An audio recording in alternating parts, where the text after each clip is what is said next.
Entry को लेकर BJP अब अलर्ट मोड पर आ गई है। छिंदवाड़ा मेयर ने जो यू टर्न लिया उसके बाद बीजेपी अलर्ट मोड पर आ गई है, सतर्क हो गई है। अब कांग्रेसियों को देख परख कर ही बीजेपी में प्रवेश दिया जाएगा।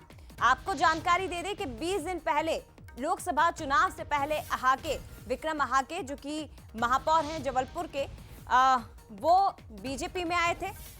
माफ करिएगा, छिंदवाड़ा के मेयर, एक बार फिर से आपको अपडेट कर दें, छिंदवाड़ा के मेयर जो कि 20 दिन पहले बीजेपी में आए।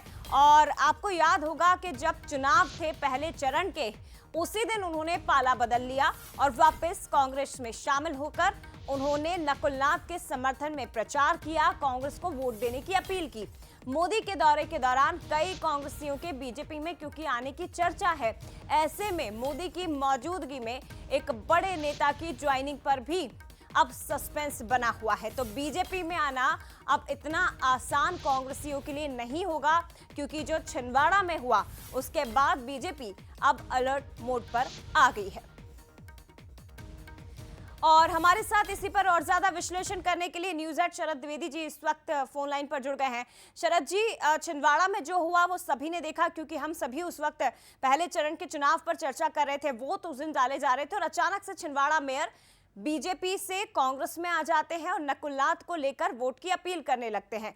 लेकिन अब जो खबरें निकल कर आ रही है कि बीजेपी अलर्ट मोड पर है, क्या क्राइटेरिया रहेगा, क्या मापदंड रहेंगे, बीजेपी कैसे तय करेगी कि किस कांग्रेसी को बीजेपी में शामिल करवाना है और किसको नहीं? देखिए, अभी जरा ये कहना बहुत कठिन है कि इसके लिए कोई मापदंड बनेंगे, कोई क्राइटेरिया बनेगा। ये बिल्कुल सही बात है कि छिंदवाड़ा महापौर के ठीक मतदान वाले दिन पहले चरण के लोकसभा चुनाव के नकुलनाथ समर्थन में आने और कांग्रेस में जाने की बात कहने से भाजपा को बहुत तगड़ा झटका लगा है।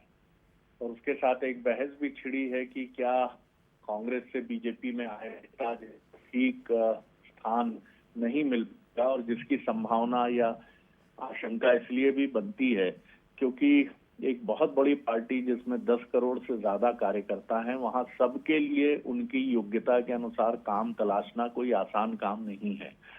तो इस शंका से इनकार नहीं किया जा सकता कि लोकसभा चुनाव के बाद कहीं एक भगदड़ जैसी स्थिति न बने और बहुत से कांग्रेसी ये कहते हुए लौट जाएं कि उनका मोह भंग हो गया है और वो अपनी पुरानी पार्टी में जा रहे हैं। लेकिन चूंकि ये राजनीति है और राजनीति में कोई तय नहीं होते, न यहाँ स्थायी दोस्त है न स्थायी दुश्मन है, इसलिए मुझे नहीं लगता कि बीजेपी लोकसभा चुनाव तक इसके लिए कोई मापदंड तय करेगी। लोकसभा तक ये क्रम चल सकता है, लेकिन लोकसभा चुनाव के बाद अगर कांग्रेस के पर कांग्रेस में जाने का क्रम आगे बढ़ता है तो निश्चित तौर पर चुनौतियां बढ़ेंगी और तब जरूर आप जो बात कह रही हैं शायद वैसी किसी प्रक्रिया को अपनाने पर विचार हो।